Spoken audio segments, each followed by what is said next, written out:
And now, our feature presentation. To infinity and beyond!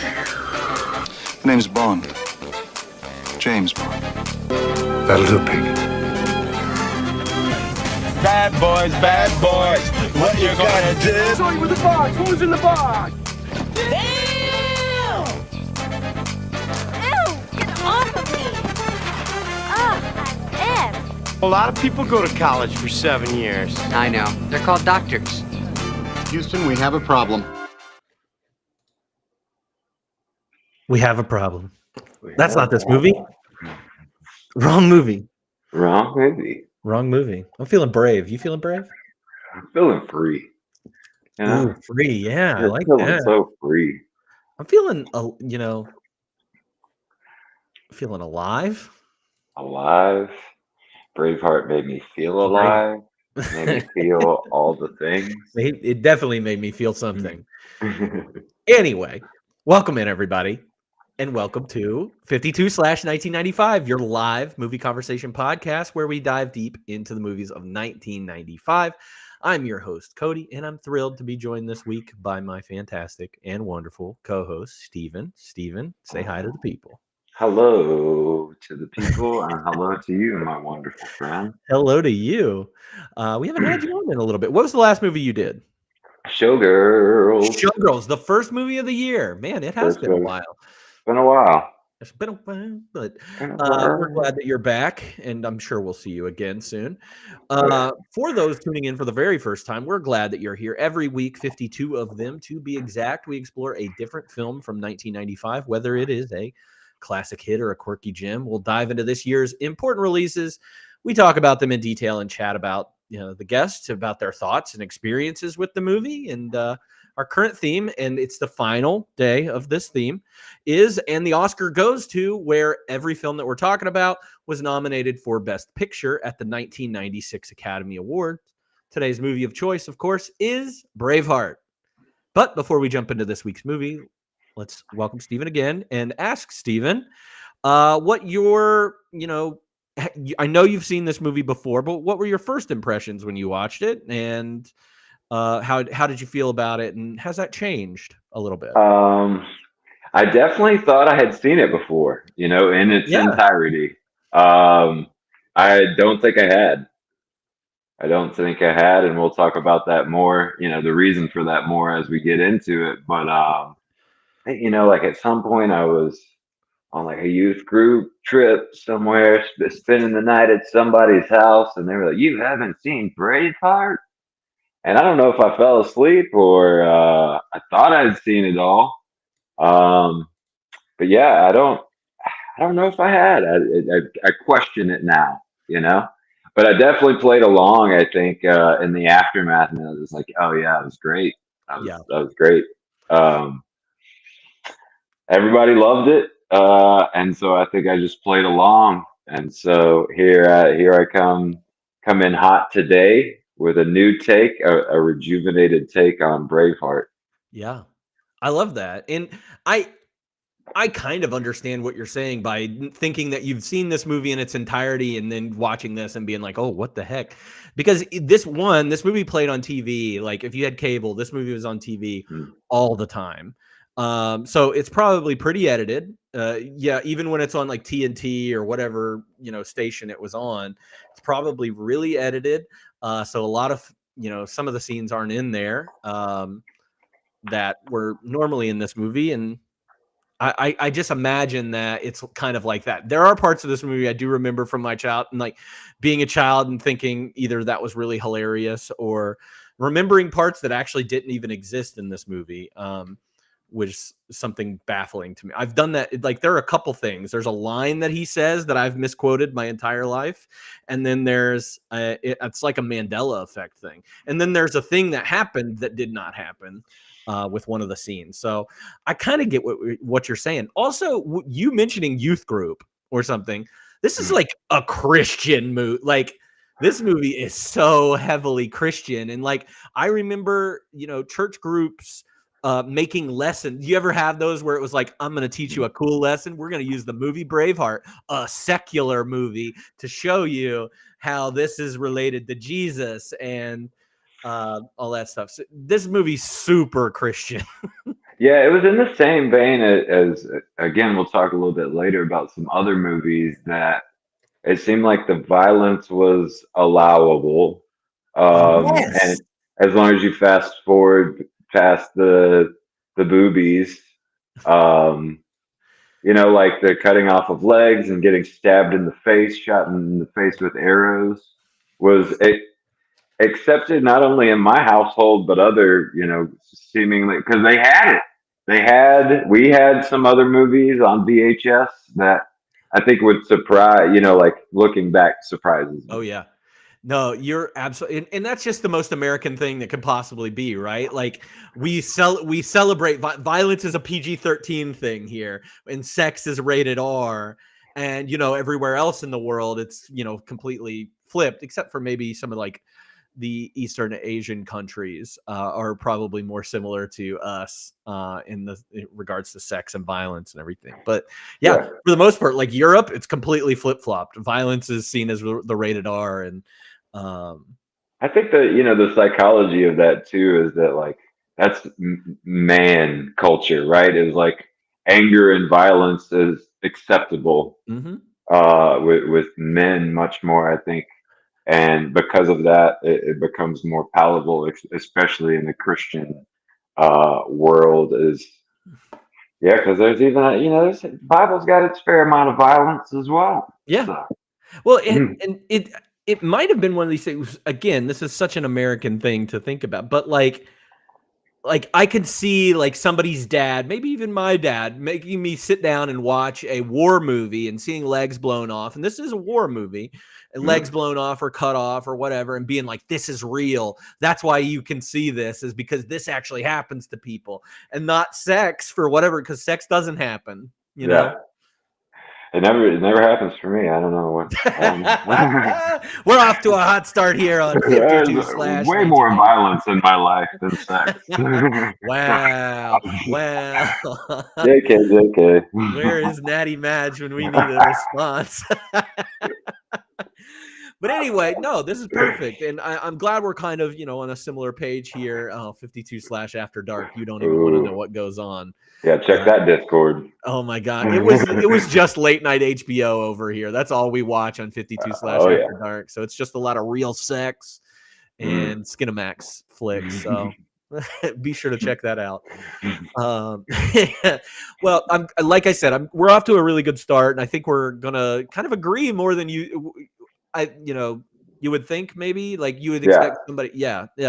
No, we're probably gonna end up agreeing a lot about this, but let me break it down and then we'll get into our conversation. So Okay. again, we're talking about Braveheart. It came out May 24th of 1995. It is directed by Mel Gibson, and it was written by Randall Wallace. This is also inspired by the poem "The Acts and Deeds of the Illustrated" in Valiant Champion Sir William Wallace. So it's a long epic poem, Scottish epic poem about this man. Anyway, the cast is Mel Gibson as William Wallace, Sophie Marceau as Princess Isabel, Patrick McGowan as King Longshanks, Catherine McCormick as Murren McClellan, Angus McFadden as Robert the Bruce, Brendan Gleeson as Hamish, David O'Hara as Stephen, and Ian Bannon as Robert the Bruce's father, or he's just listed as the leper. But anyway, the synopsis for this movie is William Wallace is a medieval Scottish patriot who is spurred into revolt against the English when the love of his life is slaughtered. Leading his army into battles that become a war, his advance into England threatens King Edward I's throne before he is captured and executed, but not before becoming a symbol for a free Scotland. This movie had anywhere from a budget of $53 million, which was the first thing that was reported, to somewhere in more of like the $72 million range. It did have a box office return of $209 million. I kind of thought it would, have a little bit more, but of a a boost there, especially with it, They sold a lot of VHS. I was about to say everybody had. I would be so curious to know what the VHS sales of Braveheart were, because this and Titanic, everyone had one. Oh man. And some other ones I want to talk about later too. Like I feel like there were some other Mel Gibson movies that VHS sales had to be crazy.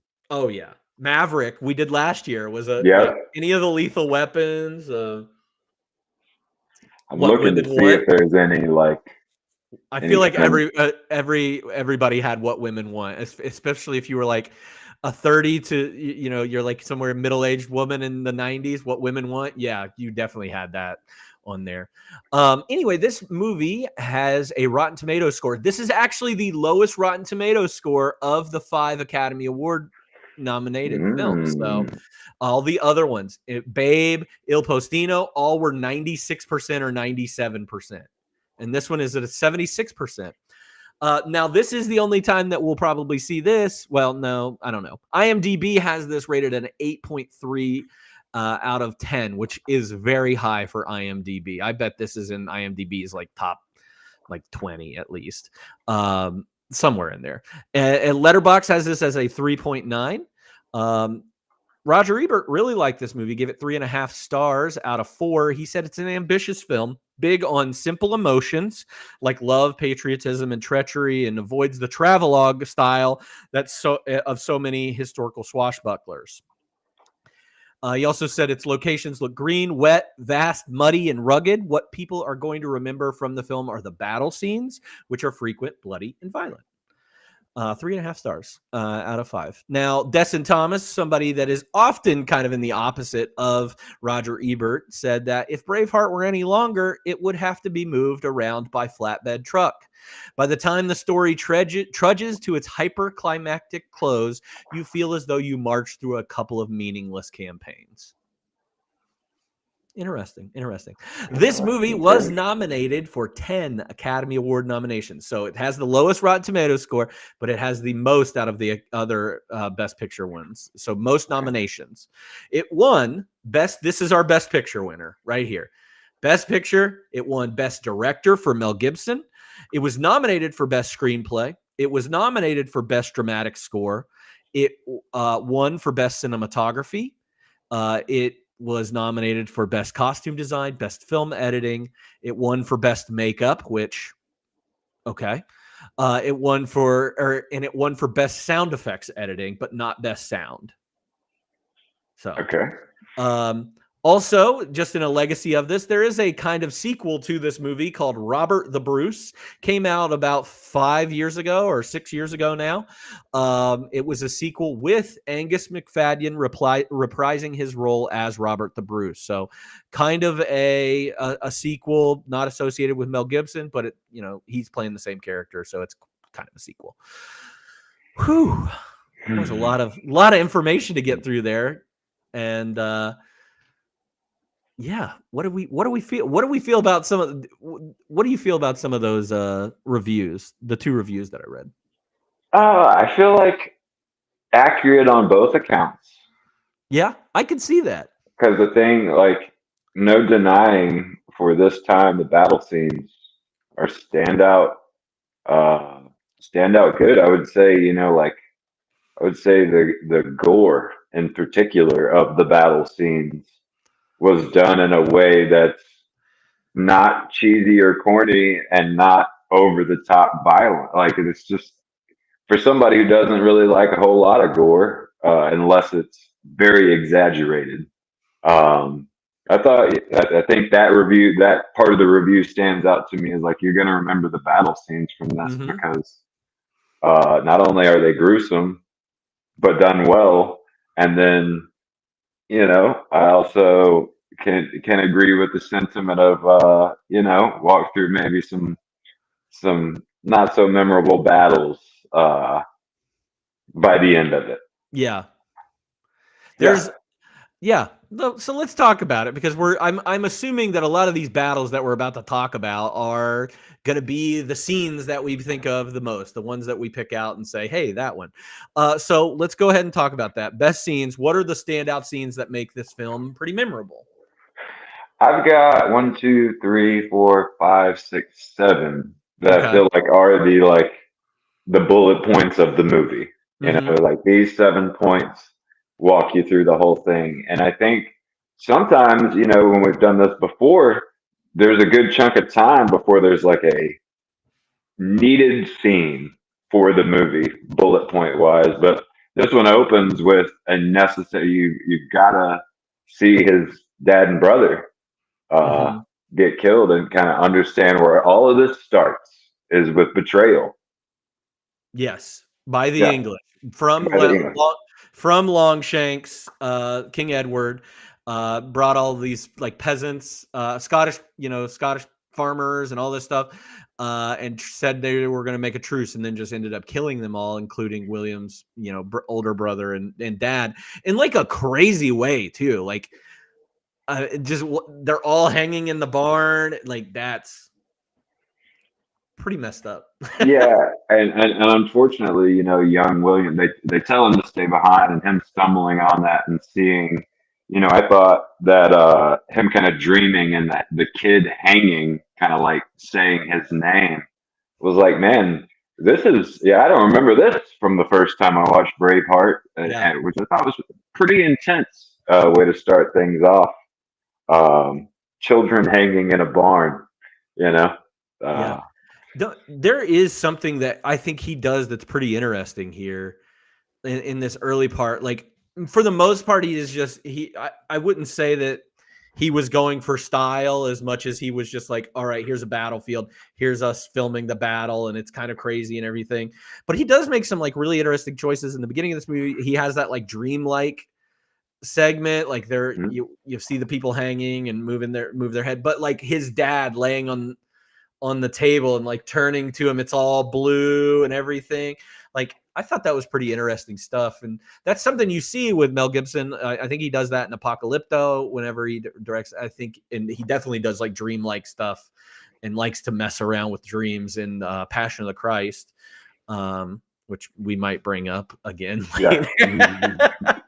But Maybe yeah, maybe further discussed. Yeah. so it's not like he doesn't have talent or for directing or anything. Because he does. I mean, it's an interesting movie. Yeah, I think that some of that kind of the magic of the early part of this movie kind of gets lost throughout with maybe some budget issues. I don't know. I don't have any fun facts or anything, but them, needing to get it done. And while maybe those were some of the early shots, and were able to spend more time on it, focus on it more, because it feels that way. I feel like the front end of this movie, first 30 minutes or so, is pretty well crafted. Mhm. Um, It's all story too. yeah, Because the back half of the movie is just battle. William yeah. did us again. Battle. William did us again. And then it's just that like formula until the end of the movie. Well, and that's held together really well by, I feel like, a very some great child acting by young William and young Hamish. I thought both of the kids that played them. I mean, kids can be so bad, Yeah. and I thought in particular young Williams kind of like teary, teary scenes. Oh man, those are good tears. Those are good tears, Those are man. good tears, like real Yeah. thick boys. Like Them those are some of the real sad boy tears right there. yeah. I wonder who told him that his parents died before that take, and then they were like, "All right, film this." Yeah. Uh, no, that kid was good. He was a good I guess, look-alike for who this was going to be, and he's a real Scottish kid too. Always So helps. always helps when you're really Scottish in a movie about Scotland. Definitely. Yeah. So, what Yeah. else? What else are we going to talk about? So I've got dad and brother dead. from the betrayal by the English, and then kind of skipping forward to the thing that really sets things off, which is prima nocta. What Why? like it is always. I think the Office comes to mind more when Braveheart is talked about because the joke about him, uh, you know, starting prima nocta in the Office when I think Phyllis is getting married. This is also a joke that Robert Downey Jr. says in one of the Avengers movies. He said, "First off, I'm going to be reinstituting prima nocta." I was like, "Jesus, guys, do we know what this Yeah, is?"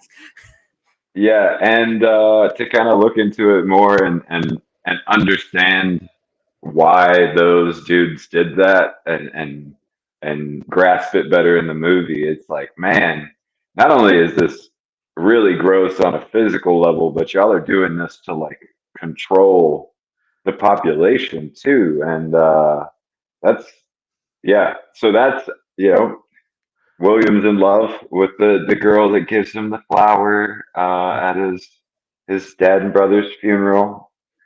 Loved you, always have, and wants to get married, but prima nocta's going on, and So he's they're going watched his secret. buddy's wife get taken away, Yeah, and so they're going to get married in secret, and that doesn't help, unfortunately.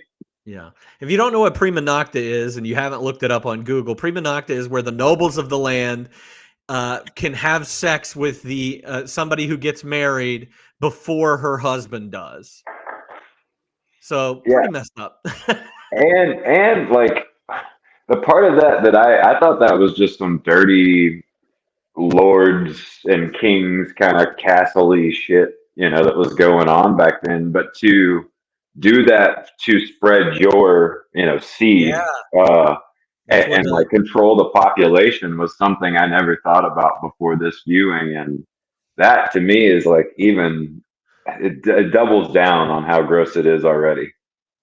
Um, and yeah, to watch one of your buddies go through it, um, or watch it happen even in front of you, that to see somebody's wife get taken away, Oh, and she avoid stops that. him. How awful is that? That she's the one that's like the Yeah, slow motion. Like accept she's it. like, "I'm just gonna go. I love you. I'll be back soon." Well, probably because the knowledge of like they're just gonna kill you otherwise. Oh yeah, that's the other. That's your They're option. either, yeah, like you're either here when I come back or you're dead when I come back. Um, and that's, man, that's gross. And to avoid that with the secret marriage, and then for to show another that even the guards and stuff are super rapey and gross and will just like corner a woman, and if she fights back, she gets put to death. Yeah. That's just, What man, what a gross time to be alive. Well, I don't want to bring. I mean, we're going to bring it up later about the factual inaccuracy or the inaccurate stuff about the historical inaccuracies of this film. But prima nocta wasn't even a thing in the United Kingdom and Scotland and all that stuff. So it was really just written into this movie for fun. I Yeah, guess. I mean, I think that is, if it's something that took place, I think the liberty of like kind of putting it in here for the dramatic effect of like, man, this, maybe it didn't happen at this time, but this kind of thing did happen. Hmm. Um, and then to avoid it and still to, have guards force themselves on you, fight back, get get killed over that, really just gives William Wallace all the like fuel uh, to be like, okay, this is over with now. Like Yeah. the way things have been is no more. Like I'm not going to allow. Like I broke the rules, had a secret marriage. You still killed her. Like just for fighting back. And then we slip into the rest of the movie. Yeah. I thought, and honestly, I thought that scene where they like killed her was a much longer scene. Like I Mm. thought they like let her like cry out or let like eh, I imagined all this stuff that happened as she's just like on that post or whatever. But no, it's like that's the quickest part of this movie. Yeah. It's killing her. They're just like, "Meh, done. She's dead." Yeah. I think I was because again, like I'm going through this movie and I'm like, I'd forgotten most of this if I remember any of it. It looked like they were about to burn her alive. Yeah, that's what I thought too. Yeah, and so to see her get the quick, you know, the throat slice, uh, was I think some form of mercy Mercy, versus yeah. yeah. Like I'd rather see that than I thought they were going to burn her alive, and he was going to be like trying to fight to her And while not she make was it in time. yeah. So it turned out a little, and then obviously pretty quickly we get some swift vengeance. Justice, yeah. Yeah, some swift justice as William Wallace chops his way to the commander and delivers the same death to him, which I thought was one of the first points, and maybe two or three within the battle part of the movie, the fighting part of the movie, that I was like, that was cool. You do him the same way that he did your wife. I was about to say, I think people also liked this version of a Mel Gibson on a vengeance tour, covered in blood and like go crazy, because it's filmed the exact same way in a movie that I'm sure is on your list and my list. We won't spoil. But yes, people like this so much. They love this side of Mel Gibson. We do see it again in another movie a couple hundred years later. So I like this. I mean, I like the vengeance. Obviously, we need the vengeance scene to fuel him and to get him interested in fighting back against England, because he has been like, people are like, hey, you should join us, and he's like, no. Well, and it's a really good like chapter turn in my mind of like the reason he refuses to go back. Like, I'm not going to just go back to what we've been doing, because look what that turned out as. Yeah. And the refusal to ever kind of back down, I think makes a lot of sense. It's like, if you're just gonna slit my wife's throat for fighting back against being assaulted, then I'm never going back to that again. Yeah. So I'll fight to the death. And that makes a lot of sense.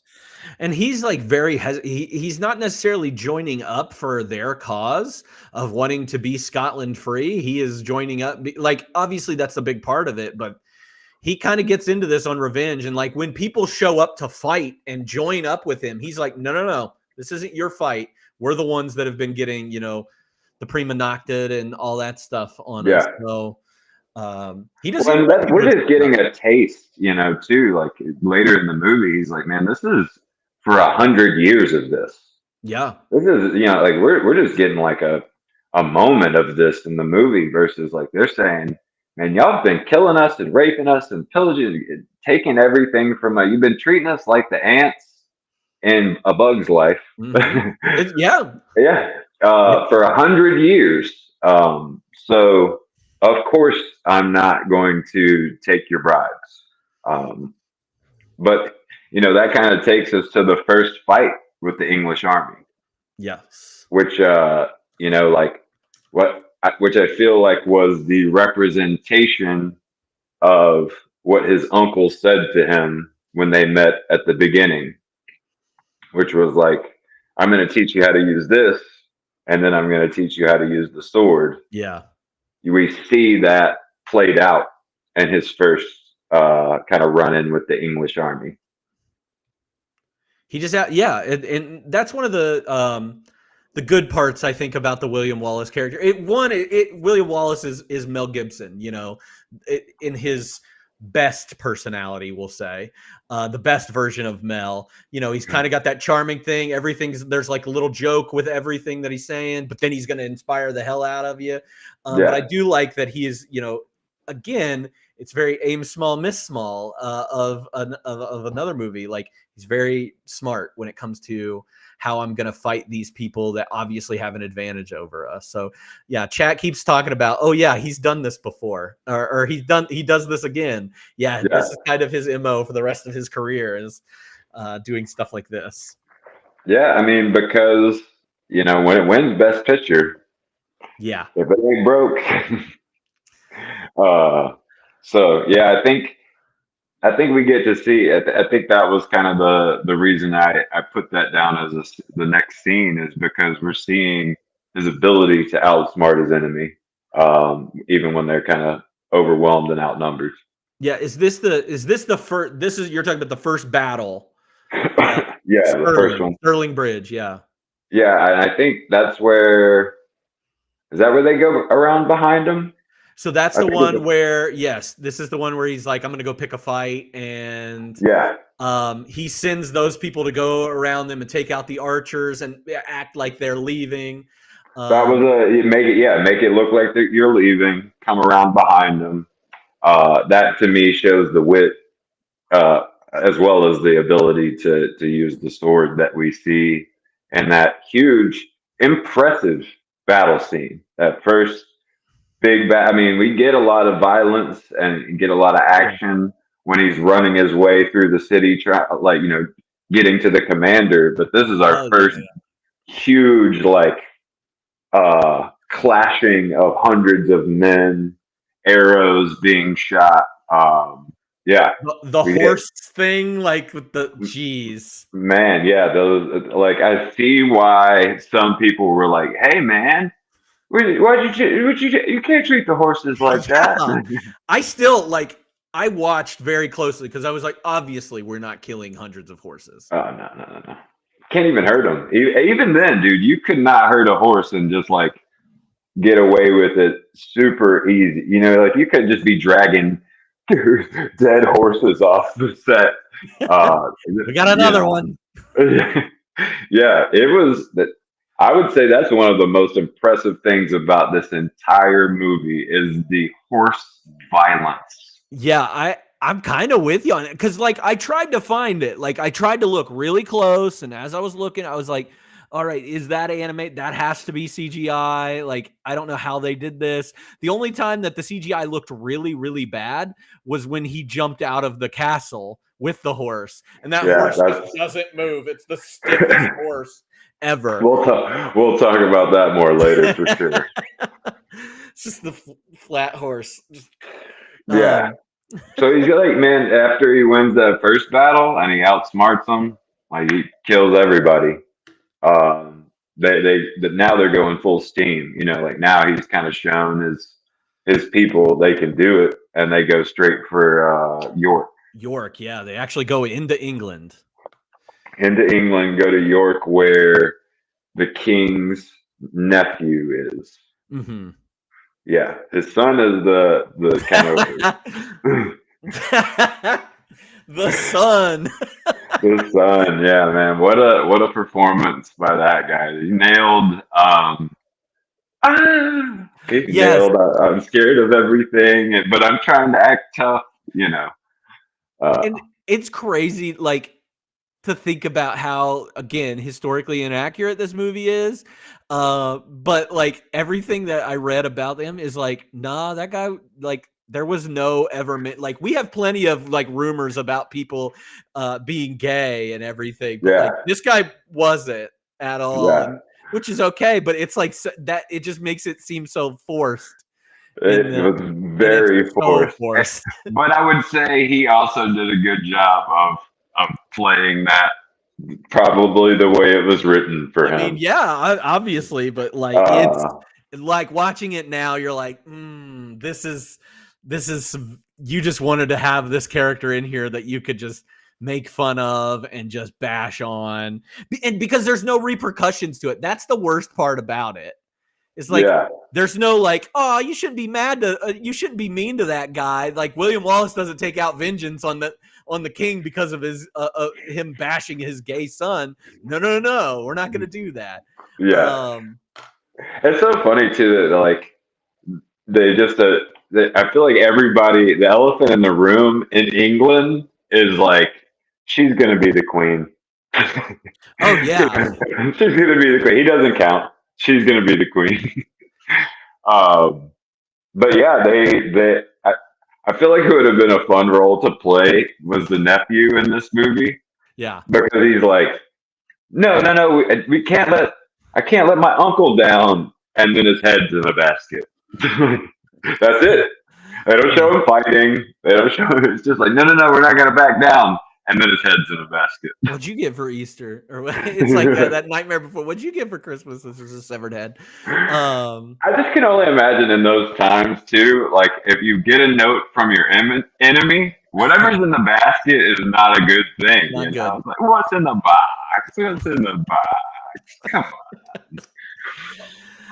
Oh man, according to chat, wasn't rumored to be gay, or wasn't any question that he was? No, it wasn't rumored to be gay, but everybody's a little gay according to Honey Boo Boo. So, take that for what it's Yeah, worth. they really did. That was forced gay, and also it was forced. It was forced gay just to bash on it. Like that's the bad. Yeah, that's the bad part.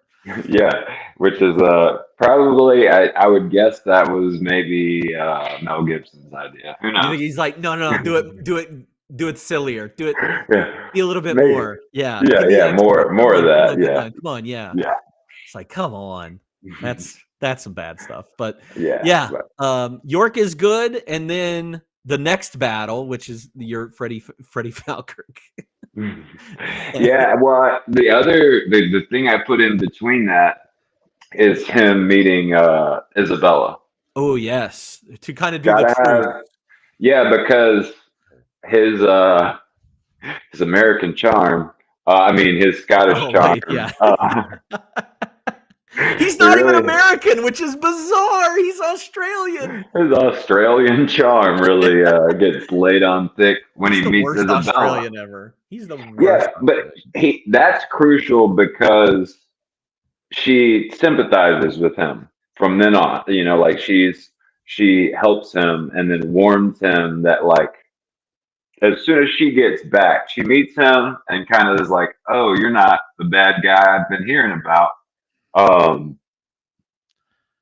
Goes back and finds out the king is like, I'm getting all these troops from everywhere to come whoop their ass, and she sends her friends to go with a note back and says like, hey, they're piling up on you from here and here and here, and then they're able to go like confirm that, which is her first warning. I feel like she warned them later again about something else. So that's that him convincing Isabella in that moment, who is already hating being back home. It like gotta have that because otherwise they're cooked because they get blindsided a couple times later. Mm-hmm. Yeah, it's without her in this movie anyway. Yeah, William gets caught like 3 times if she doesn't help him out. Give him a little message every once in a while. She was hard to recast. I thought she was great as in the beginning. Yes, I agree with you. Yeah. Like she's kind of perfect for that role. She's actually French. You know, they tried to do a little bit of authenticity with some of the casting in this, but some of that's not Mel Gibson's fault. That's the studio's fault. Yeah, they wanted him. But yeah, no, she's good. Sophie Marceau's great. I know we've seen her in other things before, but I can't remember what we've seen her in. The child acting and the female acting was better than the male acting. We get like the least amount of. Yeah, it was better than very male. Yeah. We get a lot of dudes in this movie. A lot of dudes. Yeah, lots of dudes. What are we? Okay, so we've got Sterling, we've got Isabella. Falkirk is next. Yeah, I wrote down "fucked at Falkirk." Yes, and it's also for my name, Freddie Falkirk, because this is when everything's going well for him up to this point, and this is where things take a turn. You know, it gets shot with an arrow. First of all, and man, Speaking of getting shot with an arrow, what about Hamish's dad? He's probably the strongest MFer in the world. Just gets his hand chopped off at one point and just keeps going. You can't kill that dude. And when I think I would bleed out pretty fast. yeah, oh yeah. They just burn him, man. They're like, you get missing a hand now? Let's just carterize that real quick. He takes an arrow, keeps fighting. His hand gets taken off, and he's cheering at the end of the battle. He's crazy. And then when he like finally dies, I think he dies at this battle. Yeah. When he finally dies, you're like, he's not really gonna die because this is the top. Like, I kind of expected him to come back. So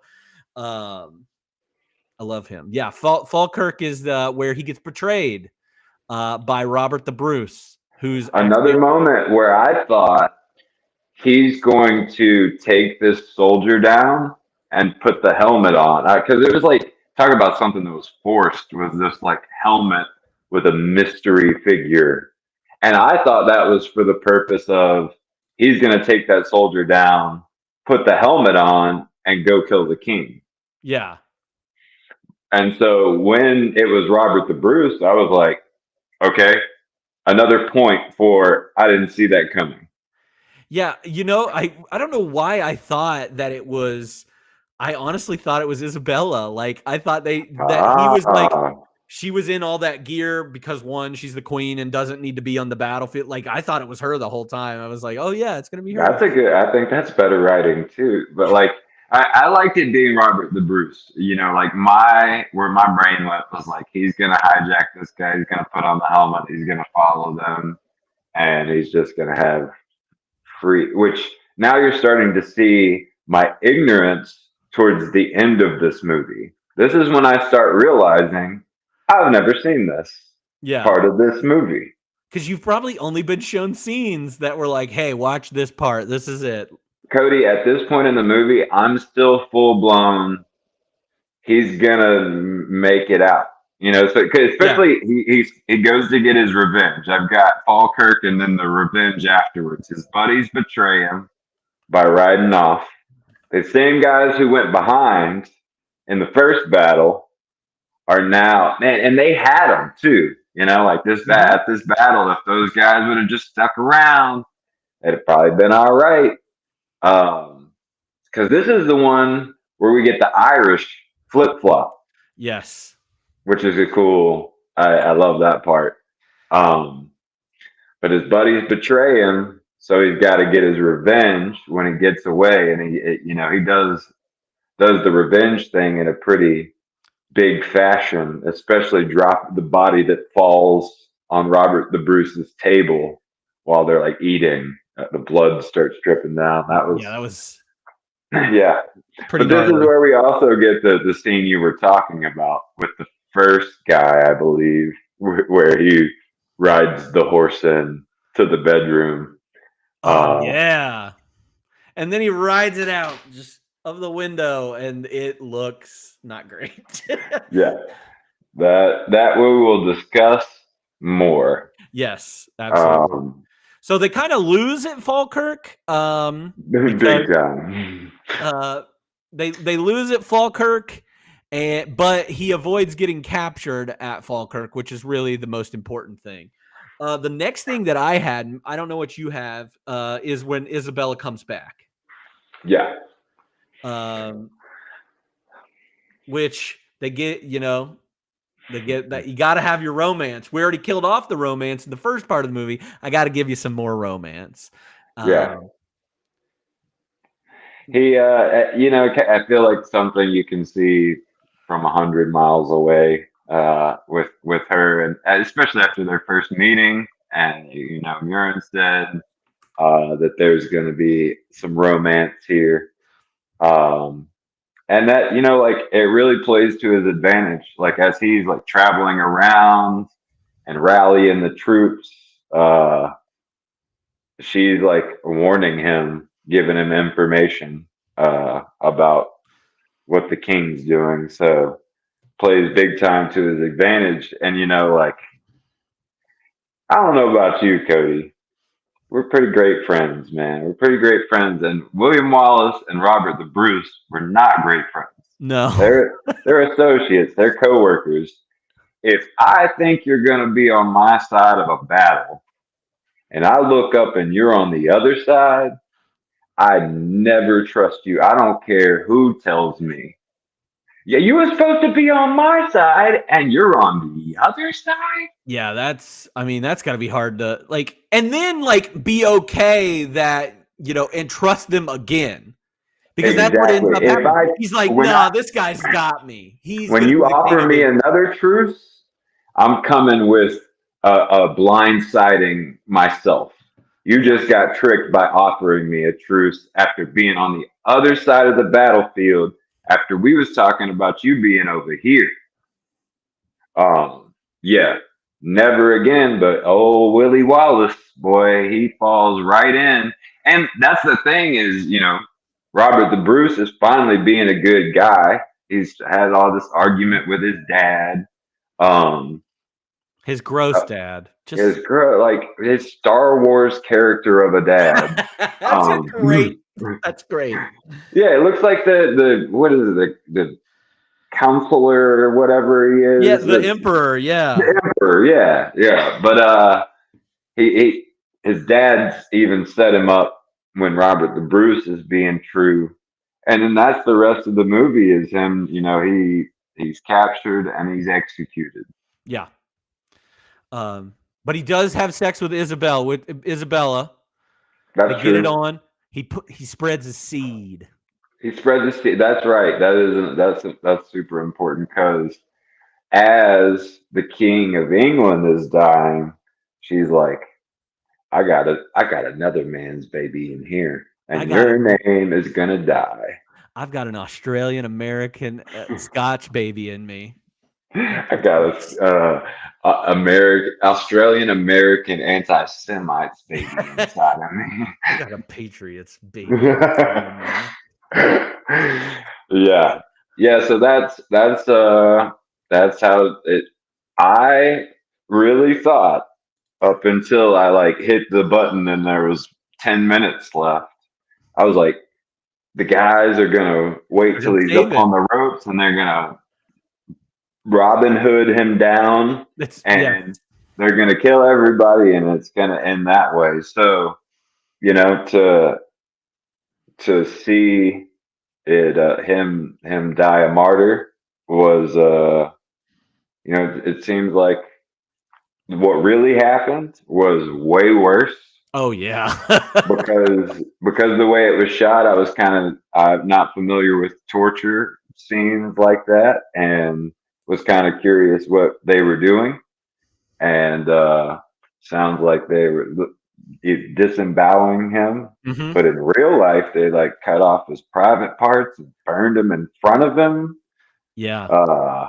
Dude, we live in a great time where we don't have to worry about stuff like that. Man, we could do awful things and they would never cut off our private parts and burn them in front of us. That's true. There are probably some places still in this world where, who knows? But this is America. This is America.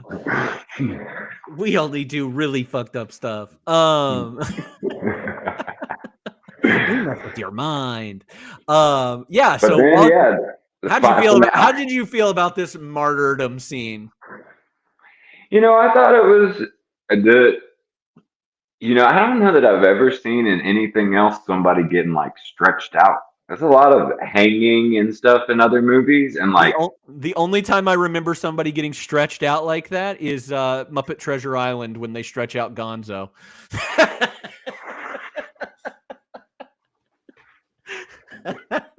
He took it like a champ. So I've never seen 50 Shades of Grey, but I would assume stretch me out, F.A. But I thought, man, it sounds like Mel Gibson kind of fought to keep the execution stuff in, even as gruesome as it was. I thought it was done well. Like I said earlier, I don't need a whole lot of gore, so I thought it was done, to a decent level. And then, him dying a martyr unites the Scots, and they're free from England at the end of the movie. So,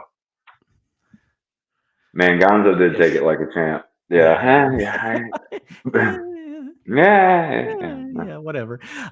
Okay, so yeah, that's it. That's Braveheart. We just went through the whole movie. Honestly, for a 3-hour movie, there are like 7 scenes. And that's where I'll start my critique.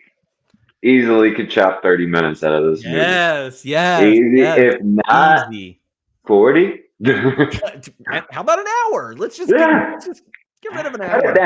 Cut it down. I think you can, but what I would say back to the reviews at the beginning is like battle scenes, man, that's where you put your money, obviously, with all those extras, all that makeup, gore, costumes, choreography. Keep that. I think I don't need to see like I guess there's some part of Hollywood that's like we got to put some boobies in this, so it'll put butts in the seats. People will hear there's boobies in this, and so we got to put like all of that could be cut for me. I I really like his relationship with Murin a lot more than his relationship with Isabella, and I think that speaks to the truth of his relationship with Murin versus the fiction of his relationship with Isabella. But Hollywood, we gotta Hollywood, man, they really be fucking up some movies. They love it. Let's put another hour on this thing. They tried to mess up Lord of the Rings. I watched this behind the scenes thing about Lord of the Rings. They tried to turn it into one movie, Cody. Well, and then they should have turned The Hobbit into one movie. I still can't speak on it. I haven't watched through it yet, but I'm on my way.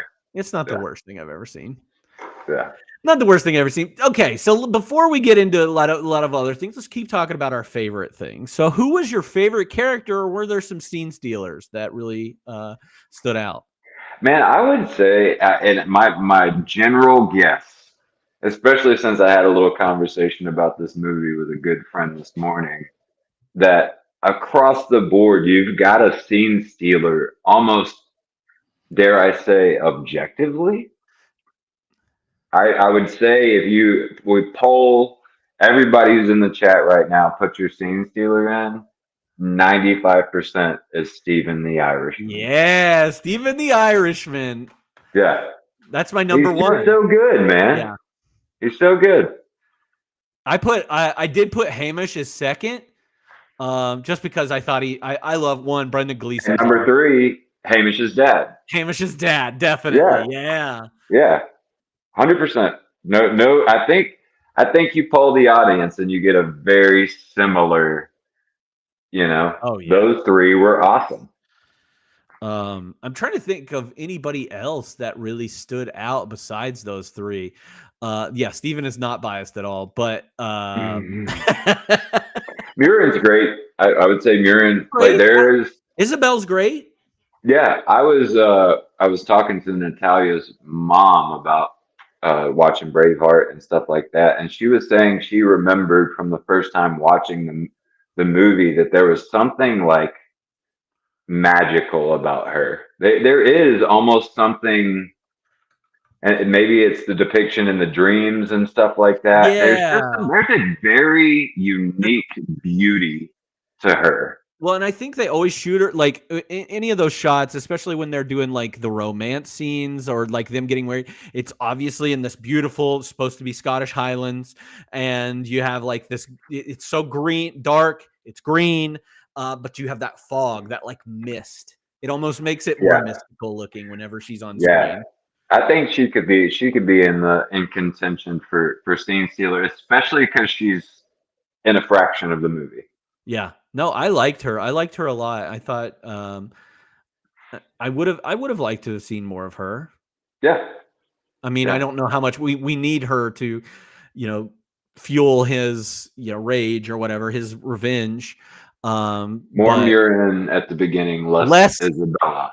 Oh, less Isabella. I was also going to say less less dad. And just have that as a thought, like, I left because my parents were murdered or my dad and brother were murdered by the. We don't need to see it. So I'm just thinking, like, let's just cut this movie up so much. Definitely. Okay, so let's move on to favorite quotes. There are some obvious like quotes that everybody, knows from this movie, even if you've not seen this movie or, thought you'd seen this movie, quotes from this movie. Yeah, I try to stay away from as many of the you know, the The the most obvious. memorable, the obvious, exactly, the obvious quotes. I would say the one that I heard in the movie and was the first one that I wrote down. I think one, uh, the first one that I had to go back and find is, well, we didn't get dressed up for nothing.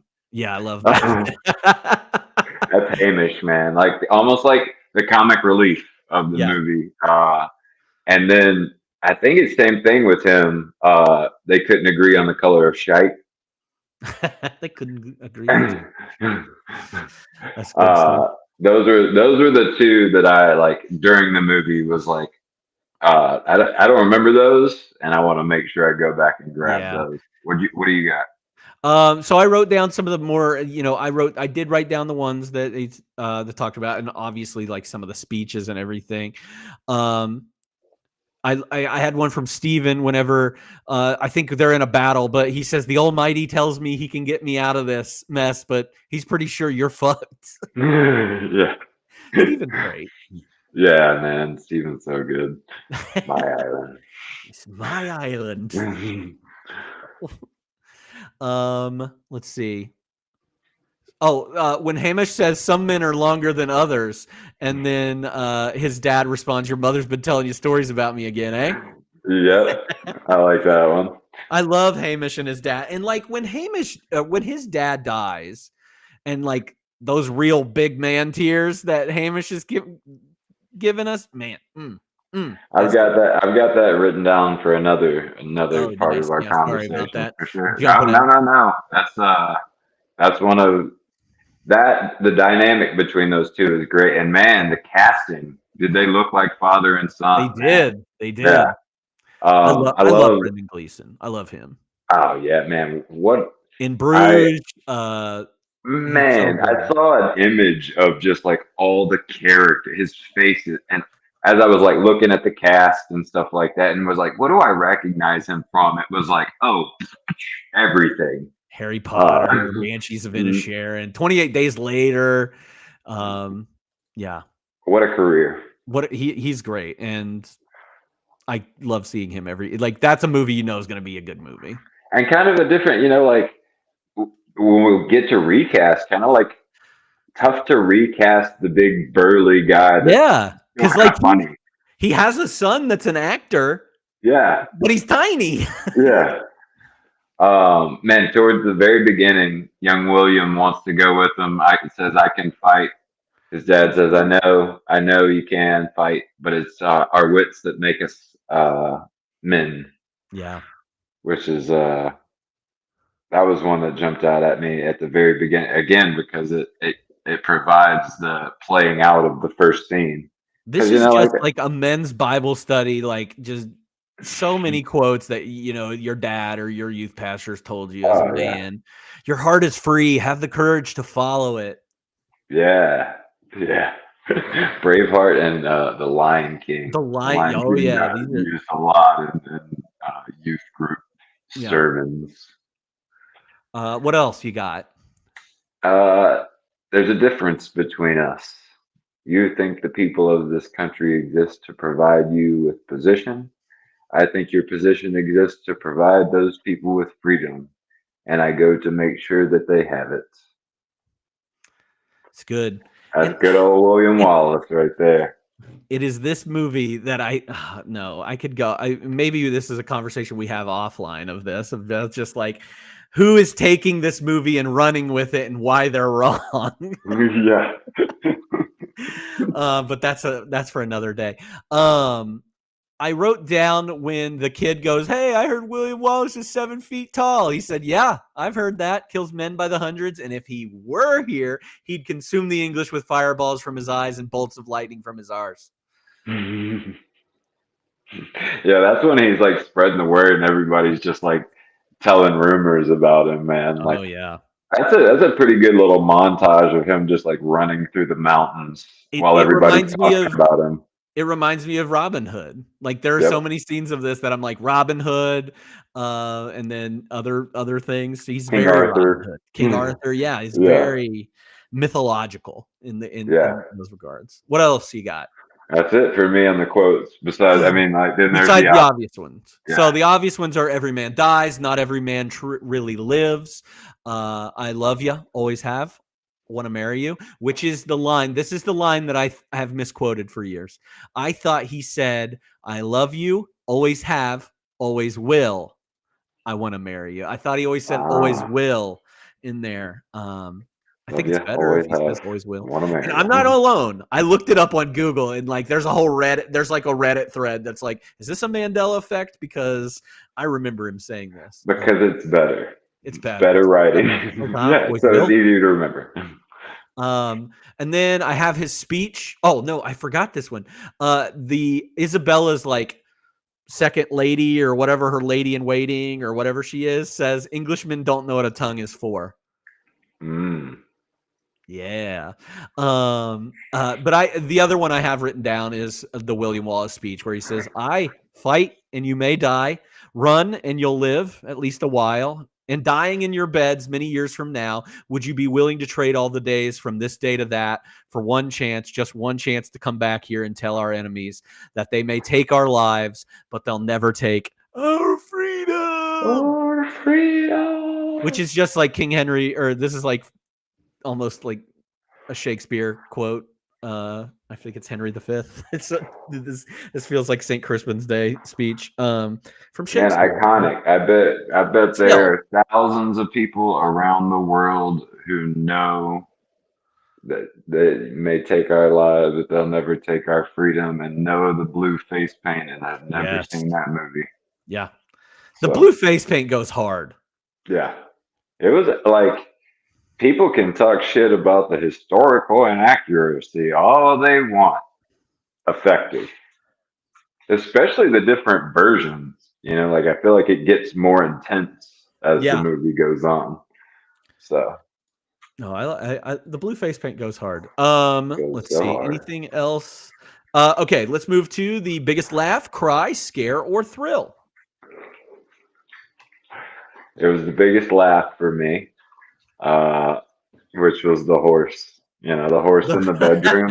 Just like how unnecessary, A, for him to ride the horse into the room at all. B, ride it up onto the bed. He doesn't pull up in the bedroom and hop off. He rides it onto the bed, smashes dude's face in with like a Mace. mace type deal, gets cornered by the guards, jumps out the window, and Natalia immediately said when that happened, she was like, a horse would never do that. You can get a horse to do anything. You can't get a horse to go down them steps, I'm pretty sure, but so that's the only way that horse gets hits out the of there. water and is mine. I almost put my name as the floating horse. Yeah, it looks so bad, which is so surprising because of like the battle scenes. Like I can't tell that those aren't real horses being killed, but that horse in the water, I was like, Oh man, I'm skipping ahead to my most ridiculous moment. I'm sorry. oh no, that's okay. The biggest cry for me was the father son moment that we Yeah. talked about. And Yeah. then I would say I agree with an earlier chat that Robert the Bruce didn't really do it for me for much of the movie. But I will say in the speech that he ended with, I will never be on the wrong side again. Yeah. That was his best moment for me. That there was, I feel like the more that guy raised his voice, which is, I guess, the kind of the easy acting, is just like, Yeah. be intense by raising your voice more. I think that was that stirred me a little bit in him, like kind of acknowledging, like, I've been on the wrong side of, like, what I did was fucked up, and I want to be like William Wallace, and I will not be on the wrong side of this again. And like helps his bad acting but decent arc I hate his face whenever he gets revealed to be the guy on the horse. He's like, yeah, it's bad. Another good moment, like where that works, is when the body falls on the table. That like Yeah. that face works in that moment. But yeah, just not a lot of laugh, cry, scare or through. I'd say the arrow. There was an arrow in the face that I Ooh, was like, yeah. "Ooh, that was There was a that was." lot of like head injury, like head bashing in stuff that was was like really hard. I also put wieners and butts because I gotta give their flowers to the wieners and the butts in this film because hey, if you're wearing a kilt, what else is it for other than to show your wieners and butts? God, how dangerous to be in a battle, and the only thing between your wiener and a sword is a thin piece of fabric. Yeah, itchy fabric too. They ain't Itchy, got some thick like. fabric, man. Mm-mm. No, thank you. No, thank you. But yeah, Mm. I put that where they're wiggling their weenies at the British before the first battle, which is Yeah, one thing I didn't remember that they did the wieners. I did remember that they did the butts. yeah. And because I always thought that was funny when I was a kid, I was like, "Hey, they're mooning them." So I must have been watching some TNT where they were like, "Here's some butts. We'll show you. They're far enough away. I ain't Yeah, showing you no wieners." I didn't remember the wieners part, but hey, we I love didn't wieners here. either. But it's like, it's so far away. It's the most mild, some of the more mild wiener It's true. showing I've seen in anything. But So also goes yeah, back to wieners only being used um comedy. for comedy. Wieners are Yeah, comedy, wieners are comedy, man. which is Maybe, what I consider. yeah, Steven, maybe do like a month focused on that next yep, year. maybe next Wieners are year comedy. if I get to 20 subscriptions, for a little bit, yeah, I'll do a wieners exclusive. Wieners month. Wieners month. I'll pick out my favorite wieners from movies. That's a challenge out there. I'll pick them. I don't mind. Maybe not your favorite wieners, but the best use. Oh, the best I can do. I'll do my favorite list, and then I'll do a top 10. These are the best As ones. long as we don't have to watch Braveheart again. We won't. We won't have to watch Braveheart again. We already know it so well. We've seen the wieners. So, I've seen it, man. yeah. So we need to get that happening. 20 subs, and we will do a wiener one. Yeah. Okay. So we kind of went into our most ridiculous moments. The horse was obviously on my list. What else you got for that? I Anything? just put like I just put Robert the Bruce's acting, prima nocta, homophobia. The homophobia in this movie is crazy. I kind Of of put course, between a combination of laughing and what the fuck ridiculous moment would be the fucking King of England just throwing that dude out the window. he did. He was just like, "Oh, okay, this guy. Whoop, You're gay with this guy? let's I'm get gonna throw out. him out the window. Get out of here." Yeah. Okay. Oh, my score guy. You love a score. What'd you think? Best music moment or score? I will say that the score will stick with me. Like I can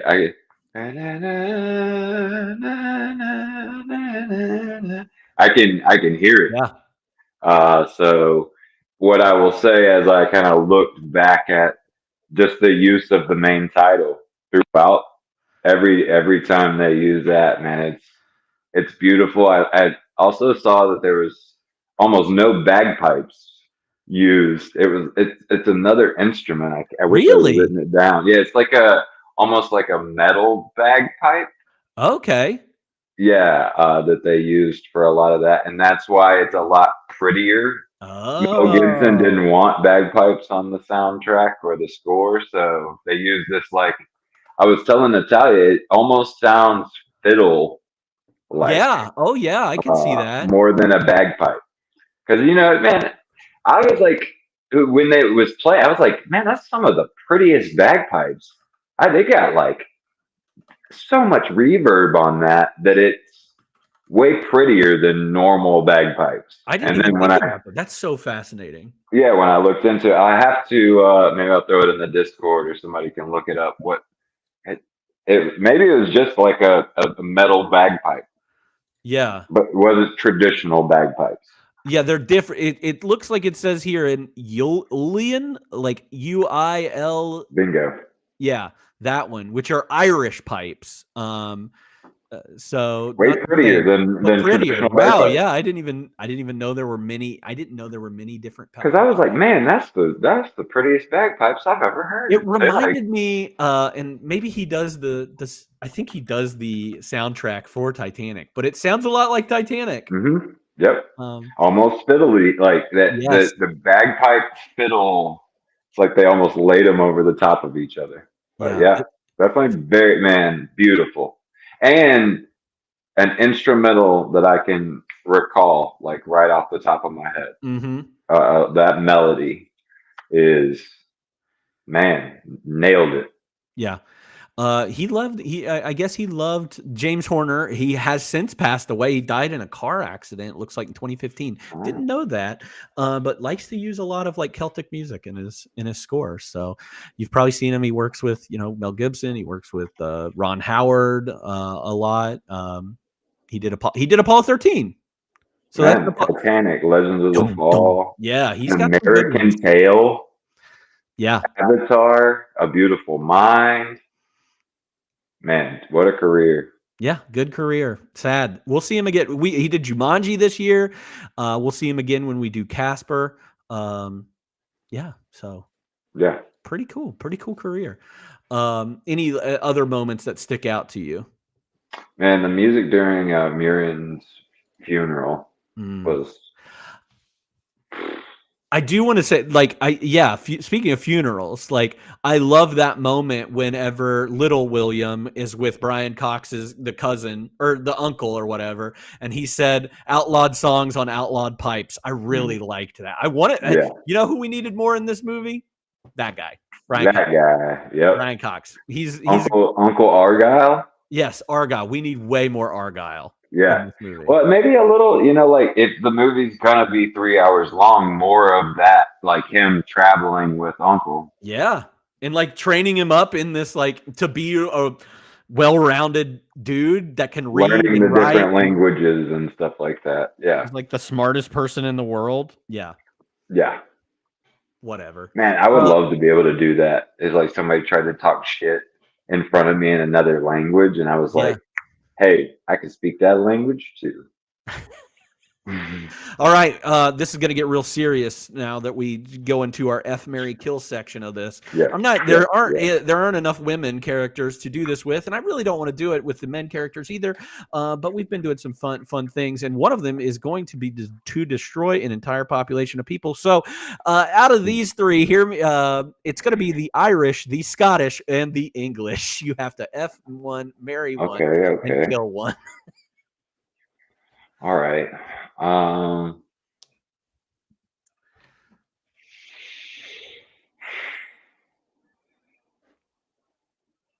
Man, I think I'm about that money, so I marry the English. So far, we're on the same page.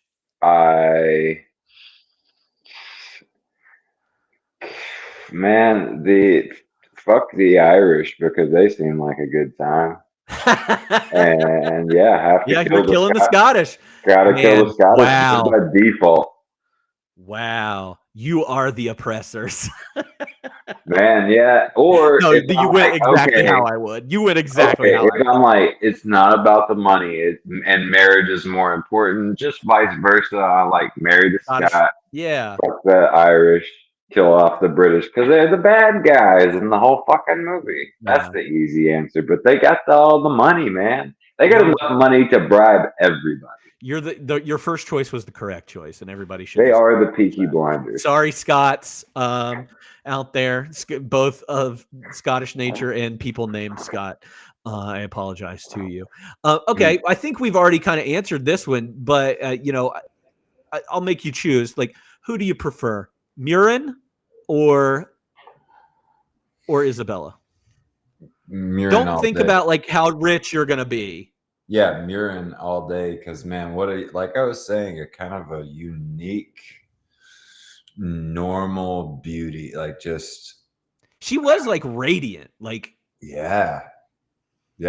Whereas Isabella kind of gave me like Catherine Zeta-Jones, yeah, I knew you were gonna say that. I knew it. Yes. Salma Hayek,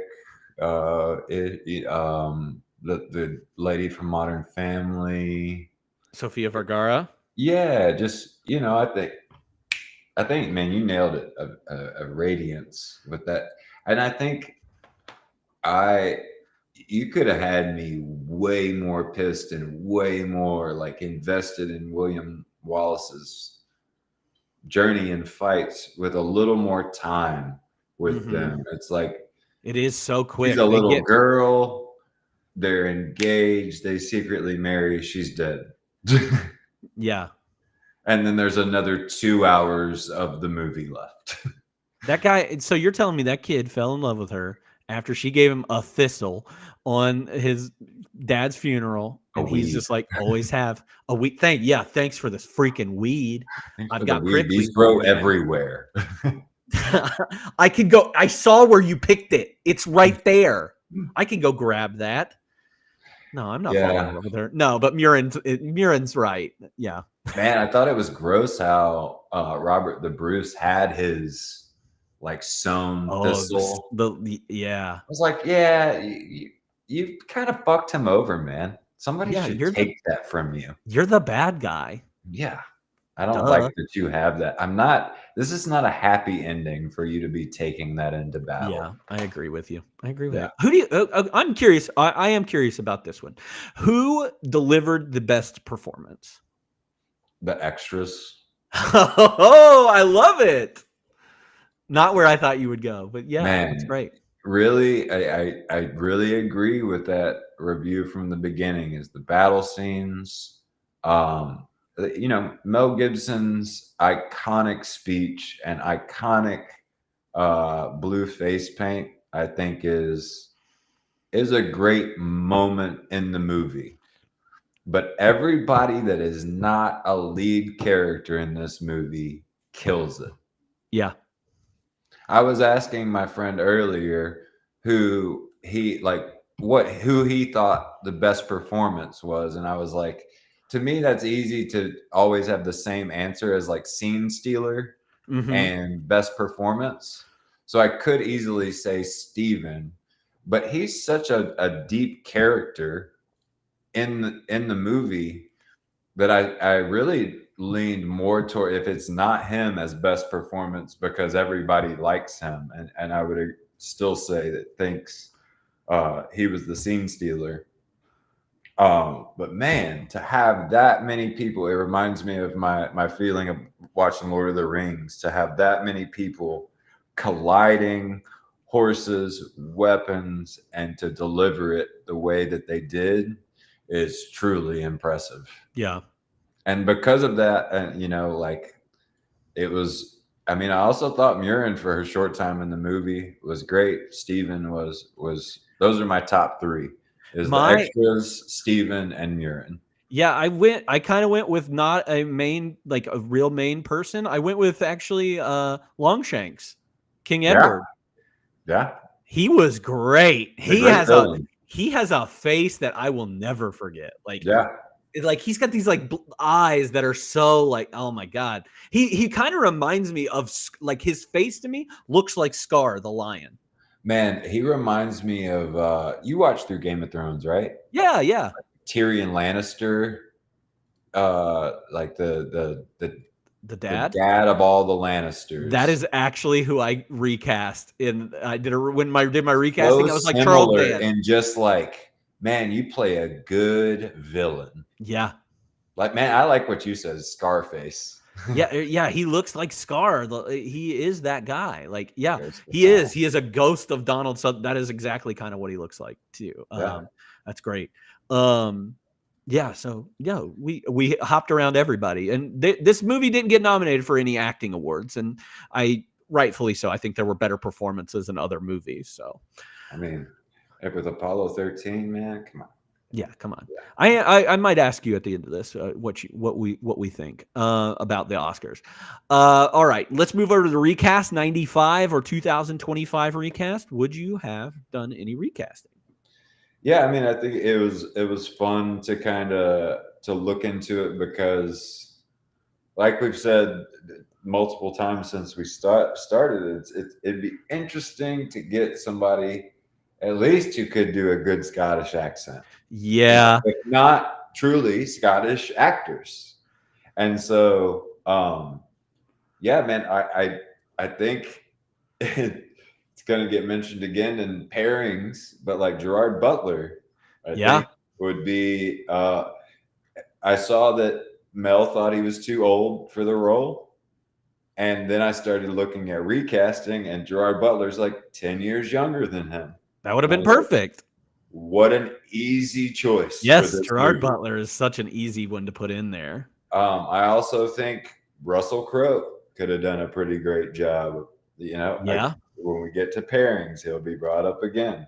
And the only other person who's not Scottish, but I thought maybe, you throw that big wig on him, throw some blue paint on his face, that Clive Owen could have probably done a decent job as William Wallace. Does Kevin Costner do a good job as William Wallace? I mean, we I compare him think you get a because similar result with yes, Kevin I agree. Costner. I agree.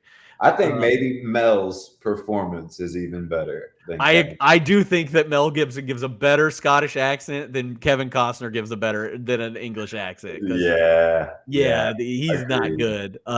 But Mel tries to keep it the entire time. Kevin Costner does not when he does. I think Julianne Moore could have been a fun young Murin. Murin, yeah. Kate Beckinsale as Kate Beckinsale Isabella. would be good. Yes. But yeah, that's. I also think that Ewan McGregor falls in this weird middle ground where he could be recast as a 95 and also in 2025. Yeah. He could be like Steven or something in 95. Exactly. Yeah. And then you can find a place for him 100%. Yeah. Let's see. Anybody else that I was like sticking out to me? No, I didn't have anybody. I didn't know you kind of nailed on a lot of them for like 95. Do you have anybody for 2025? It's just because the red hair, but I thought that Rupert Grint. Oh yeah. would be fun as like a Hamish. Yeah. Yeah. James McAvoy is William Wallace, right? Dude. Right? That's exactly what I had. I was like, he's like he's probably a little old to be William Wallace at this point. You saw Split? But he's jacked out of his freaking mind. Did you see Split with him? Yes. Yeah. That movie proves that he can do a remake of Braveheart, in my opinion. Dude, he could be so crazy as William Wallace. Yeah. Oh man. And then I've got Ewan McGregor again. In the later, I think he could be Hamish's dad. He could maybe play the bad guy. Gerard Butler now could be like one of the like Hamish's dad too, or one of the William Wallace's dad's friends that survived. There's enough Scottish actors out there; they could get some people. Yeah, man. Who's the guy with the big scar on his face? Oh, Tommy Flanagan. Yeah, because he was he's the dad in Peaky Blinders. Yeah, so when I saw him, I was like, "That's the dad from Peaky Blinders." Like, man, what a standout! And crazy that he has that scar, the Glasgow smile, like the Joker. Oh, that's rough. There's so many out there. Charles Dance was the one that I actually had listed. The dad from Game of Thrones for Longshanks. I mean, I think that's made for him. James McAvoy had down. What about you've seen Game of Thrones and we talked about her, or we talked about Game of Thrones, but Jon Snow's lover, the redhead. She'd be a good Ah, Murin, I think. yeah. Rose Leslie is her name. Yeah. And then there's this there's dark-haired French actress. The reason to bring up dark hair, she has very serious eyebrows. She's in Tar, she's in Portrait of a Lady on Fire. Name's Noemi Merlant, perfect Isabella. Like she would be. Spell her last name. Merlant is Merlant, and the first name is Noemi or something like that. Yeah. Man, she could play Murin too. Yeah. With when she's got lighter colored hair, she usually has dark. It looks like most of the pictures she's got dark hair, but with lighter colored hair, I think she could play Murin too. So we're on the same page. We are so much more simpatico than see. Look at this. All right. Any fun facts about the film? There's so many fun facts about this. Like fun facts or fun. I'll fly through mine and then see if I missed anything. Give it to me. Not actually shot in Scotland. Shot in Ireland. At all. Yeah. All in Ireland. The extras a lot were from the Irish army. So they were familiar with battle type stuff. History says Braveheart was actually Robert the Bruce, and Robert the Bruce wasn't such a little bitch like Braveheart presented him to be. So it's like, man, what a stab to the actual guy. Yeah. To make this movie where he's the betrayer, he leads the army at the end, but sounds like. But after doing some really bitch moves at the beginning, this guy is considered the hero of Scotland, and his ancestors are pissed about that shit, man. But let's see, Mel Gibson only got to direct it if he played the lead. Mm-hmm. He didn't really want to play the lead. It seemed like maybe Brad Pitt was discussed. Interesting. I don't like it. It wouldn't have been good. I don't like that. In my head, I don't like it. But they let him direct it because he agreed to play the lead, even though he didn't want to. We've mentioned it a little bit, but it's incredibly historically inaccurate. There's 100 YouTube videos that talk about how it's so obnoxious when you're looking for fun, directorial stuff, just behind the scenes stuff, and all you got is a bunch of nerds on the internet talking about how inaccurate it is. I wouldn't have known, but the blue face, the kilts, the mooning, no way that was real for this time period. 1,600 extras were used at a time, and apparently the funnest fact that I could find, which is not very fun at all, which you and I talked about trying to watch this movie without setting aside that Mel Gibson's a douchebag. But this fun fact reminded me that he was a douchebag even back then, because apparently he used to he at least one time flashed his penis to the male cast or the female cast members and staff to cut the tension. Yeah, he sounds really great. And this isn't even on top of that, I think it was 1990 or something like that. He did an interview with somebody and was talking about hating gay people. And then he puts out this movie. He just, apparently just pulled out his dick to cut the tension when the movie was too, serious and unbearable. He was just yay. What is this, college, dude? Only if you want it to be. Only if you want it to be. Apparently it was his college. It was his college. Yeah. What else you got? That's it. That's it for me on fun facts. So we did hit on a couple of the same ones. Hamish and Steven are actually opposites. In real life. The actor who plays Hamish is Irish, and the actor who plays Steven is Scottish. So, fun fact. He was weird that they did that. But I think after watching it, the personalities kind of make sense. Steven was more eccentric and wild, while Hamish was more lovable and comic relief. Yes, and just punches people. Yeah. He just punches people. I love him. Let's see here. Mel Gibson was investigated by an animal welfare organization, which was convinced that the fake horses used were real. They had to provide like videotaped footage of the location, and that was the only way that they would be convinced that there were no real horses used. So yeah, it convinced some people that it happened. Let's see, anything else. You already mentioned all like the inaccuracies. Like William was not around at the same time that Isabella was around, and Longshanks died 2 years before. Like all this stuff. So none of that stuff was true. Don't go into this movie for a history lesson. It's not true. It's just meant to inspire, just like movies are meant to inspire. But I think we both would also acknowledge that it is shitty to make a historical movie and just take liberties in places that I don't think they belong. You know, you shouldn't like kind of disrespect people who fought and died for their country. The way they did Robert the Bruce. They did him bad. And I think that's probably why the guy that played Robert the Bruce came back and did that sequel. Is like, okay, let's give him, his due. I haven't seen that movie. I saw reviews of it. It looked really shitty. So I could only imagine it being so good. Yeah, I don't know what they would have done with that, but that's all the fun facts that I wrote down.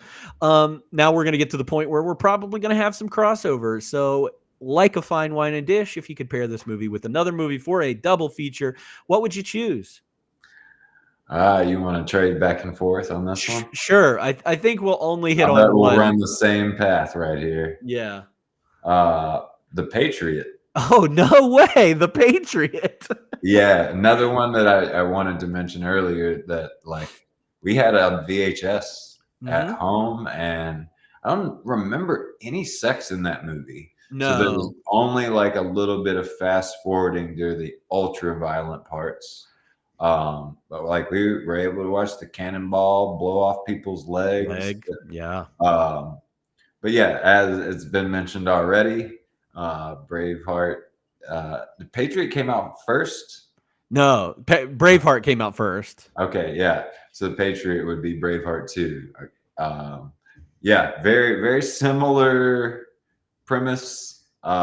Just replace Heath Ledger with a girl in Murin, and that's the same scene.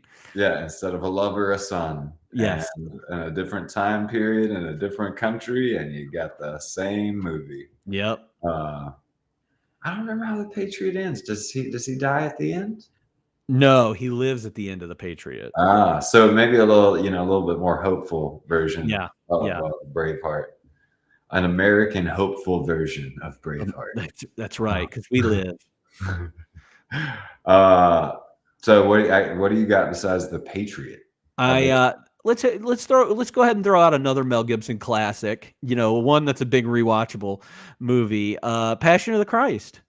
Passion of the Christ would be another Mel Gibson movie to watch. I had Gladiator. Yeah. It's a very similar movie. Very similar movie. Yeah, brings in our recasting of Gerard Butler, but in a different time period, in a different place. Same story. Yeah. And he dies at the end. So even more similar than the Patriot. So. Jesus dies at the end of Passion too. So. But he comes back. It's different. That's in the sequel, which is coming out. He's making it. He's making the sequel to Passion of the Christ. So can't wait for that. I had Spartacus, which it goes in the same vein as Gladiator. Starting a rebellion, talking the Gladiator. Well, what else you got? Same story, different time, different same place as the Patriot. Earlier time. Last of the Mohicans. Ooh, I love that's also got a and same thing with Troy and 300. Yeah, it's a classic story of the underdog. Yeah. And then for a Scottish movie to pair with it, I picked Train Spotting because this is what all of William Wallace's hard work got, is all these boys, these Scottish boys addicted to heroin in the 1980s 80s. I got So to just sit around and do heroin because William Wallace fought Thanks. so hard. Thanks, Billy. So I think we nailed them. Any others you got? I know, that's it. Any Mel Gibson movie after 19 or Mad Max? This is Mad Max in Scotland. That's exactly what it is. On a scale of 1 to 5, how likely are you to rewatch this movie?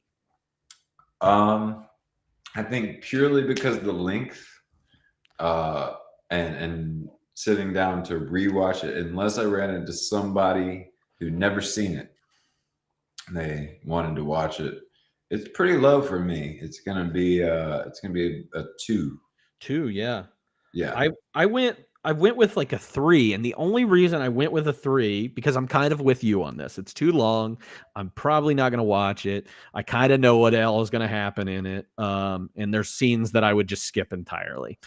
The only reason I say 3 is because if I catch it on TV or something, I'll probably be like, yeah, I'll sit down and watch this a little bit. Yeah, I'd watch for the action stuff. The battle scenes, yeah. But even still, I think I prefer the TV version where it's just like not legs and faces being blown off and stuff. Yeah. Just not like action movies aren't typically my favorite anyway. Yeah. So I think that's mainly why is that this movie's strength is not doesn't have a huge appeal to me. Right. All right. On top of that, for rewatchability, what did you give it overall star rating? A 3. Okay. Yeah. I really started my thoughts low on it. My initial star rating was more of a 2.5, maybe even a 2. I was really I liked that I didn't remember that William didn't make it.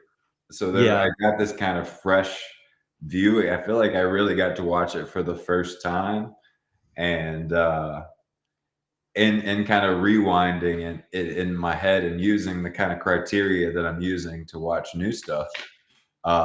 It landed on a solid 3, really on the high end of a 3 for me. Yeah. So I think you start adding in that when it came out and that Mel Gibson was forced to play the lead, I could be swayed maybe even a little higher. Yeah. I'm a little bit higher on this movie than you are, but everything that you just said, completely understandable. Like, yeah, you're not saying like, because everything was sufficient. I think I went a little too high on mine. And I tried to be, try to pick out things like objectively and say what's good, because I ran it through I have like a criteria thing too. And it got to me like a 3.7, 3.8. And I was like, well, I'll just bump it to a 4. Why not? I don't care about any of this. It's all just doesn't matter. So I made it 4 stars. But everything that you said or everything that we've said about this movie, I'm like, yeah, it makes so much sense. You and I could land pretty solid together on a 3.5 because it is hard to think of anything else off the top of my head completely instrumental from a score that's not one of my favorite movies. Right. That has stuck with me the way that I may have gone too low on my initial scoring of the music. I think that's a 5 out of 5. I mean, that one main title, I think earns it maybe a 5 out of 5. And the way it's used repeatedly throughout, kind of in the right moments of the movie, I think would bump it to a 3.5. Whereas I kind of started at a 2.5. The more I've thought about it, the more I've thought about some of those shots that were a little shaky, even for 95 and a helicopter, were still a little shaky for my taste. Yeah, were amazing. Yeah. What a beautiful place, Ireland, not Scotland. Yeah, not Scotland. But it was gorgeous. Some of those scenes, and I'm sure that they did shoot like some of those like sky shots, like the skyline or the landscape. I'm sure some of those are probably Scotland, but all the things that we see on foot are Ireland. So, but gorgeous, just gorgeous. Yeah, would love to go. Yeah, you're right. Yeah, you could sway me back to a 3.5 easy. And you could sway me up to a 3.5 easy from a 3. Yeah. Now, okay, so we've watched, well, you might not have watched all of them, but like Best Picture this year was, or for the 96 year, was Braveheart, Il Postino, the Italian movie, Sense and Sensibility, Apollo 13, and Babe. And this is the one that won Best Picture. I do not think that Braveheart is the best of those. I know what you will. I know what you'll say. You think I say Apollo 13? Mm-mm. Sense and Sensibility? Babe? Il Postino? I did love Il Postino. You did, man. I made me listened. cry. I listened, and I still haven't watched it, so I can't. It's speak hard on it. find. It's a hard find. Yeah, it's a hard find. I would have. I looked for it. Yeah. And I haven't seen Apollo. I have seen Apollo 13 probably in the last 10 years. And man, what a feat that movie was for the time visually. In a similar way, Braveheart did the same thing. But I know I feel like El Postino seems like a better movie. Just like, because to me, it's all about the way it feels. You know. It's all, and that movie, man, it really says a lot when a foreign film makes it to that level. It says a lot without seeing it. You know? And that movie is so like subtle and like it's not as big as like an Apollo 13. And yeah, we've got chat saying don't say Apollo 13. My thing, like I think it's like Avatar winning or being even nominated for a picture. It's almost too grand of a thing not to nominate for Best Picture. And that's kind of how I feel about Apollo 13.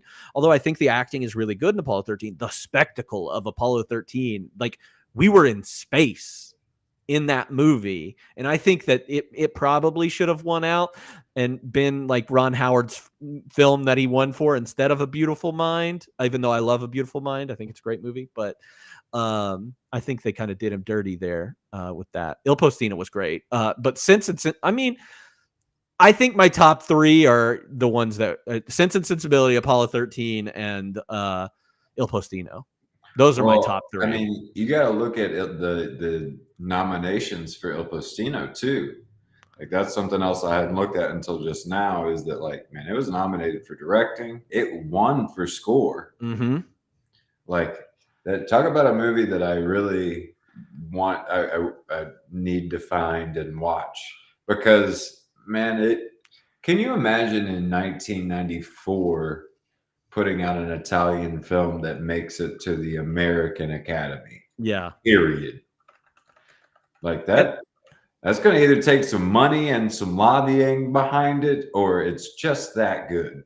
And I do think that with Il Postino, like I don't want to build that movie up too much. It is super quiet. It is about poetry and it's about love. And so it's not battles. It's not a space emergency. It's not even a pig becoming a sheepdog. It is romance and poetry. That's all it is. And something that we've seen before. But yeah, there were some really good moments in that movie. So maybe I'll just buy it on DVD or something. Because the YouTube one is not a great version to watch. I was in tears. So I do recommend it. But yeah, I don't think the Best Picture was nominated. Like, I think we've got better movies later this year that definitely got snubbed, and we can talk about that. We will talk about that on another stream that you and I do together about a movie that I think that should have beat everything that we're currently talking about. Yeah. And I think there's almost an entire month that we're doing where it could have been like all of these movies could have been nominated. And so we'll get to that. But Steven, a good year, man. I love 95 so far. Like it really surprised me. Some of my favorites are still coming out. Yeah. It's going to be a good year. Yeah. But anyway, Steven, thank you so much for doing this with me. We didn't hit that 3-hour mark like we thought we were going to hit with Braveheart, but we'll try again next time. But I always like to end on recent movie recommendations. It's been a while since we've talked to you, so you've definitely watched some stuff. I know some of the Oscar stuff, but other films that I know you're doing rewatches of. So what are some movies that you'd recommend? Man, I haven't seen a lot that I can recommend. I have been watching a fair amount, um, but not too much that I've loved. The one thing that I will recommend that I recommended to you recently was Sing Sing. It's on HBO Max. It was Oscar nominated last year. Coleman Domingo was nominated at least for Best Actor. I think it may have been nominated for something else. Maybe best or adapted screenplay. I think maybe adapted screenplay. I think is what it was. But to it's been 3-4 days since I watched it. I think, and it's the best picture of 2024 that I saw for me personally, and also Coleman Domingo was outstanding. Yeah, I can't remember the last time a scene with probably A Ghost Story with Casey Affleck. I think a scene with no dialogue made me cry as hard as Sing Sing did. Dang. I've wanted to see it, and like one of the biggest things was like it came out like so early last year and was out in like for a couple weeks that you couldn't even go to theaters to see it. And so it's good that it's on Max. I'm definitely gonna watch it. I've wanted to watch it, and I was excited when you told me. Man, another movie that I've rewatched recently that landed pretty high on my list was Half Nelson. Which is an early, I think, pre-Notebook Ryan Gosling, where he is a inner city school teacher, but also an addict. And it is a phenomenal movie. It's like there's so much of it that seems like it was shot on a handheld, a good handheld. Not a It's Always Sunny handheld, but a good handheld. Man, it feels so real and authentic that, and man, young Gosling is beautiful and plays the part incredibly well. There's a lot of kids acting in the movie that do a great job. The main girl is so good in that movie. Oh man, what a kind of a slept on movie. I feel like what year was that? Like 2003? 6? Okay. Yeah, I kind of got ran over the year that it came out. But yeah, I don't have any, I've watched quite a bit, but not there were several things that Nora just disappointed me in a way that I didn't think it was going to after winning Best Picture. But that's just my personal take on it. But yeah, been watching through Peaky Blinders and can definitely recommend the first 3 seasons of Peaky Blinders. I can stand behind it. Really good. So we're about halfway through on that. Hopefully next time I'm on, we'll be done with that and I can give a full recommendation. But what about you? You seen anything that you liked recently? Honestly, I haven't really been watching anything at all. Like I just did the big, I went through all the 4 movies that I do for the extra credit episodes, but outside of that, I really haven't watched anything. Like I've been sitting down, like thinking I'm gonna watch a movie. I watched Braveheart in like the wee hours of the morning, because I knew Alyssa would not want to watch it, and I was like, I'm just gonna sit up and watch this. So I did that, but like I'll just sit there and I'm like, I guess I'm just gonna throw on Workaholics. So I've been watching back through Workaholics. Dude, did you know they lived in that house first season? Yeah. I've been seeing clips of them talking about how they had like rats and how gross it was in that house because they lived and shot there. I think that's something I need to rewatch is some first couple of seasons of Workaholics. Yeah. I think I'm in like the 4th or 5th season, and the 5th season was better than I remember it being. Yeah. It's how Sunny, starts to go downhill. Like the Workaholics kind of does this a little bit. It's up and down, but it's still very funny and reminds me of college. And what's the best thing you watched besides Zombievers? Zombievers. We watch Zombievers is 2 thumbs up. I mean, must watch. If I had 20 thumbs, I'd put them all up. Zombievers is a classic and should be talked about more. But honestly, like House Hunters, that's what I watch. That's really it. I'm sucking. I don't know if I recommended it, if I had watched it yet, but Dee Dee. I think you recommended I Dee Dee recommended to me. Dee Dee to you, yeah. My hot take is that Dee Dee was better than A Real Pain and should have been nominated over A Real Pain as an Academy acclaimed movie. Yeah. I thought it was great.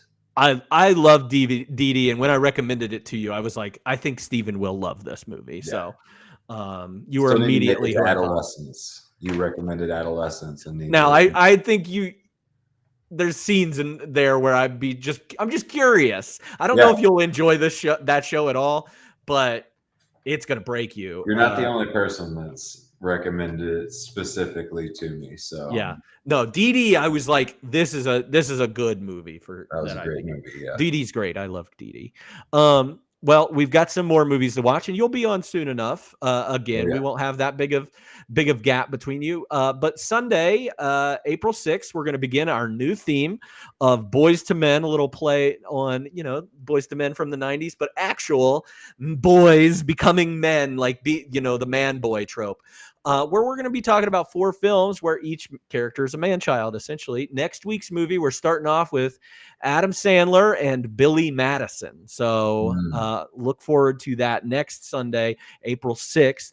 We also have an extra credit theme going right now entitled Youths. And you got to say it youths like Schmidt does on New Girl, where all the films are tackling teens of the 90s, whether it's in a funny way, a serious way, or a strange way. So there's a couple movies in there. Angus, classic teen comedy about, the ugly kid at school or whatever, the ugly fat kid, some of us can relate. We've got Empire Records, which classic movie. Kids, which might be a hard watch for some people. Do your research if you before you watch Kids, because it's a tough one. And then Hackers, which is gonna be stupid. Not nearly as tough. No, not a tough film. Not a tough film. That pod will be Wednesday, April 30th at 6 p.m. And we're also still doing 52/1995 music. And this month we've changed into our British month, the British Invasion month. So this week's album is Blur's The Great Escape. I've already started listening to that, and so looking forward to talking about that one. We're not doing Tuesday. We're doing Wednesday. My bad. I need to say that. I was thinking about maybe hopping on for Radiohead for that one. Yeah, absolutely. Yeah, that it's a good month, man. It's a good month for 52 music, and man, it's a good month for the movies too. You got a lot of good movies coming up, a lot of good music. Definitely, the more I've used the Discord, the more it's easier to keep up and kind of chime in when you have controversial takes that piss me off. Yeah, exactly. That's where I put all my hot takes for Cody. I love it. To frustrate him. So. And you can do that too. Everybody who joins, you can join the Discord. All Discord's for is just hot takes. Just piss off. Just piss me off. Yeah. Just don't piss on me. Piss me off. Junior is terrible. Junior's amazing, and that's me trying to piss off Steven. But anyway, thank you all so much for tuning in. We'll see you next time on 52/1995. Steven, you're the best. We'll see you next time. Billy Madison, Nudie Magazine Day.